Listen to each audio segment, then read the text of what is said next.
একটা মাইয়া লোক কয়েছে যে হার জ্বালার অভাব নাই, আইলাম একটা জ্বালা।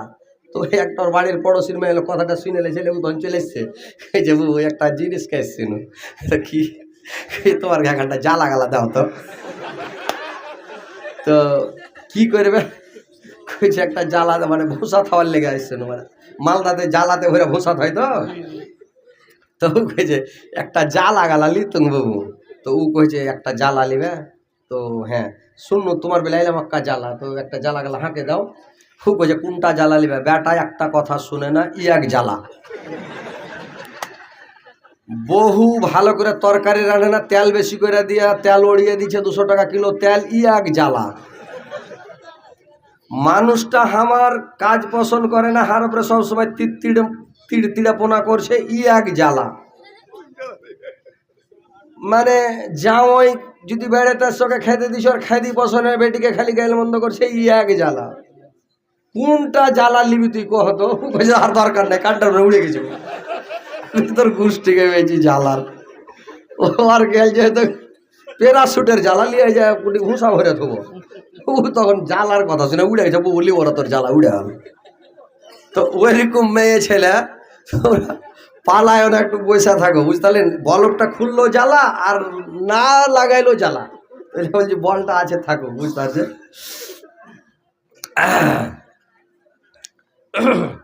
এমন ভাবে ঘুমাও তুমি, এমন ভাবে ঘুমাও তুমি, ফজর হলো কাজা। এমনই তো হতে পারে তোমার জোহরে জানাজা, এমন তো হতে পারে তোমার জোহরে জানাজা।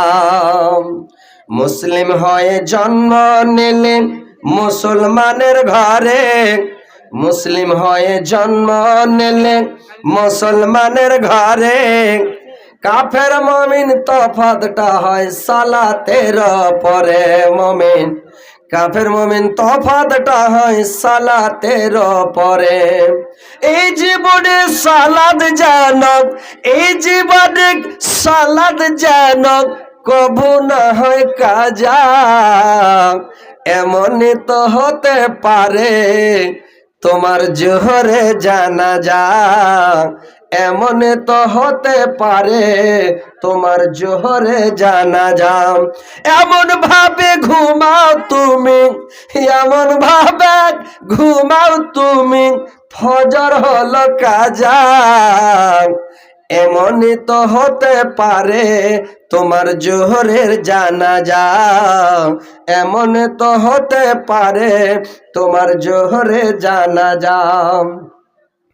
বেনমাজির লাশ কবরেতে রাখিবে যখন, বেনমাজির লাশ কবরেতে রাখিবে যখন, মাটির চাপে পাঞ্জরের হাড় ভাঙবে রে তখন, মাটির চাপে পাঞ্জরের হাড় ভাঙবে রে তখন। বেশাক্ত ওই সাপের ছবল, বেশাক্ত ওই সাপের ছবল, বেনামাজির সাজা।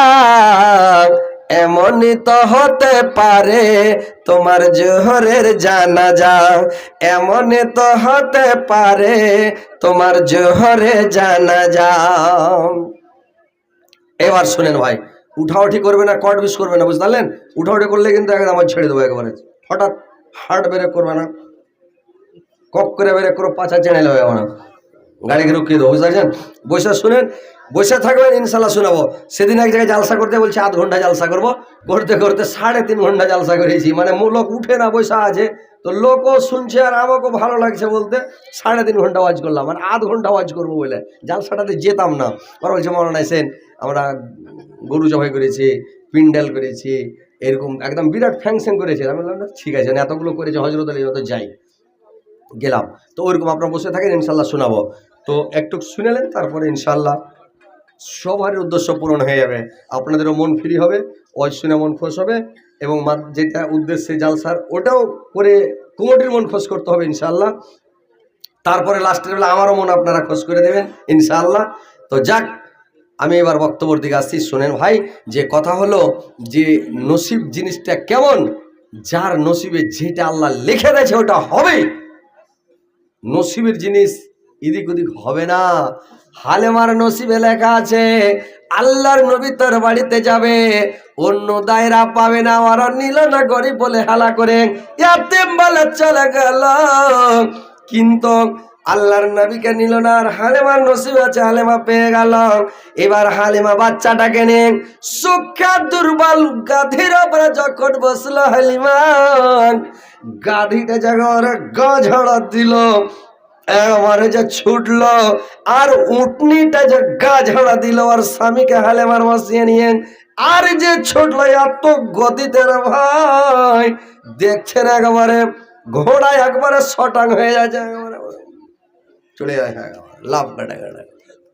যখন ঘোড়া স্পিরিট ধরে নেয় তোর পাহা খালি ভোগা দিয়ে ঠেকছে কি ঠেকে না, খালি উড়ে চলে যায়, যাই না। ওর যে হালেমার গ্রামের যতগুলো দায় মাক্কাতে এসেছিল, ইয়ারা যাচ্ছে, ইয়ার গিয়ে আগা মেরা ওভারটেক করে আগা মেরে চলে যাচ্ছে।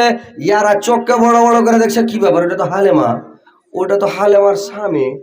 আসার সময় ঘোড়ার গাধীর পা উঠছিল না, উটনির পা উঠছিল না, আর এখন বের এত দৌড়াইছে ব্যাপার কি। কিন্তু এই যে আল্লাহর নবীকে পেয়েছে, যেমন তেমন আবার আল্লাহর বন্ধু আল্লাহর পেয়ারা হাবিবকে পেয়েছে, আর শক্তি বেড়ে গেছে, আল্লাহ বাড়িয়ে দিয়েছে, উড়ে চলে গেছে। বাড়ি চলে গেলাম, বাড়ি যাওয়ার পরে রে ভাই এবার দেখেন বাড়ি যে যখন জমে গেল, নিয়ে গেলেন হালেমা, সবাই তারে মারে তানা, বকরি আর উটের দুধ বরকত ছড়ায়, আমার নবের জন্ম হলো যেদিন মক্কায়, আলোকিত হলো সিঙ্গার সোনা সিরিয়ায়, আমার নবের জন্ম হলো যেদিন মক্কায়। এবার কি করলো, মেয়ে ছেলের বৈশিষ্ট্য আছে ভাই, বেটা ছেলে আছে রাত, যদি কোনো বারাত লাগে রাস্তাঘাটে মাঠে বারাত সেরে নাই, কিন্তু মেয়ে ছেলেরা বারাত সারতে পারে না শরমে, এরা বাড়ি যাওয়ার পরে বারাতটা সারে বাচ্চা কল থেকে নামিয়ে দিল, পুটলা পাটলি রেখে দিল, বদনা হাতে করে হালেমা কান্টার দিকে যদি যাচ্ছে, ঘরের পিছনে যাচ্ছে জরুরত পুরা করার জন্য। এবার দেখছি কি বসতে যাবেন, এবার দেখছি কি একটা ঘরের পিছনে শুকনা খেজুরের গাছ ছিল, গাছটা জিন্দা হয়ে গেল, একবারে হলকলা হয়ে পাত ছেড়ে দিয়েছে, আর এমন সুন্দর সুন্দর খেজুর ধরেছে, গাছটা শুকিয়া ঠনটনা কতকাল থেকে মরে আছে, ওই গাছটা জিন্দা হয়ে গেল, গাছে খেজুর ধরে গেছে। দেখে হালেমা চন্দিয়ে গেছেন, কি আর বারাত সারবে, মারলে তোর বাড়ি বদনা ফেলে দিয়া। ওর স্বামী কামাল স্বামী দেখবেন তো দৌড়িয়ে আসেন, স্বামী গো এই যে দেখি না গাছটা কতকাল থেকে মরা আছে, সুখা ঠান্ডা হয়েছিল, গাছ জিন্দা হয়ে গেছে, আর খেজুর কত ধরেছে। ওর স্বামী দেখে অবাক, সুবহানাল্লাহ, কোন কারিশমা আল্লাহ তোমার, যে সুখা গাছে খেজুর ধরলো, গাছ জীবিত হয়ে গেল, আল্লাহ কি ব্যাপার।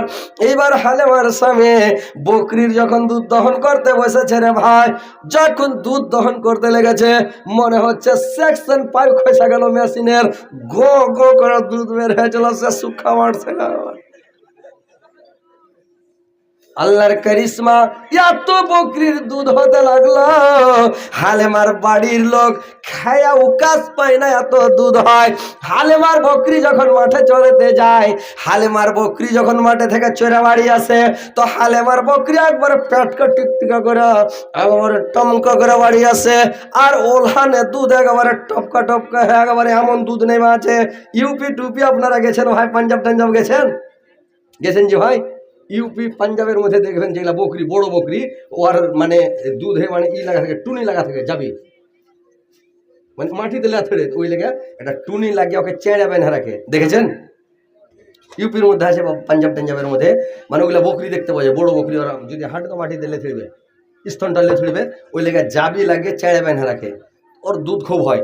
তো হালেমার বকরি যখন মাঠে থেকে আসে, ওলহানে এলে মাক্কা দুধ, আর একবারে খায়া টপরা হয়ে আসে, একবারে পেটকে ফুলিয়া, আর ওর পাড়া প্রতিবেশীর পড়োশির বকরি মাঠে থেকে যখন চেরা বাড়ি আসে, তখন একবারে পেটে দানা নাই, কাঁকড়ার খোল হয়ে বকরির আঙুর হাড়াঙ্গা হয়ে আছে। যখন দুধ দহন করতে বসছে তো দুধ যে টানছে তো একবারে আইভি বকরির মতন, এক ফোঁটা টেনা বাহির হয় না,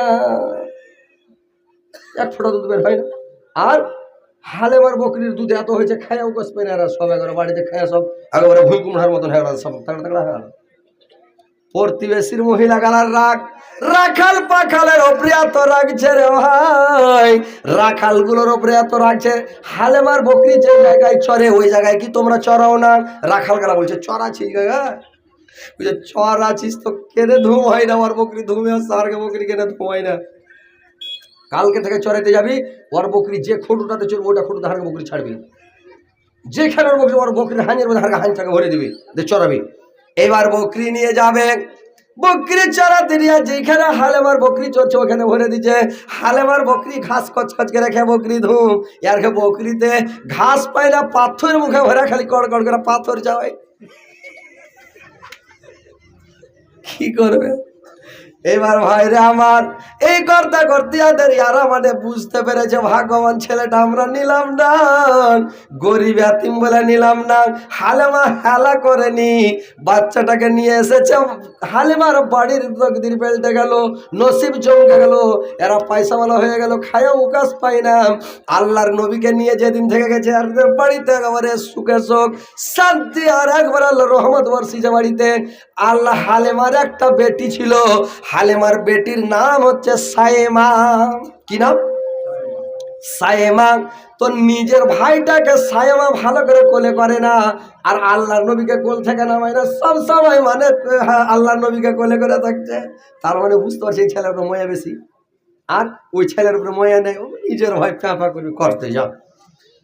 এবার একে কোলে করে নিয়ে বেড়াচ্ছে সবসময়, আর হালেমাও আল্লাহর নবীকে বেশি ভালোবাসতে লাগলেন। এবার যেদিন 2 বছর হয়ে গেল, 2 বছর পালা পোষা করার পরে হালেমার ময়া হয়ে গেছে, কিন্তু 2 বছরের বেশি দুধ পান করাতে পাবে না।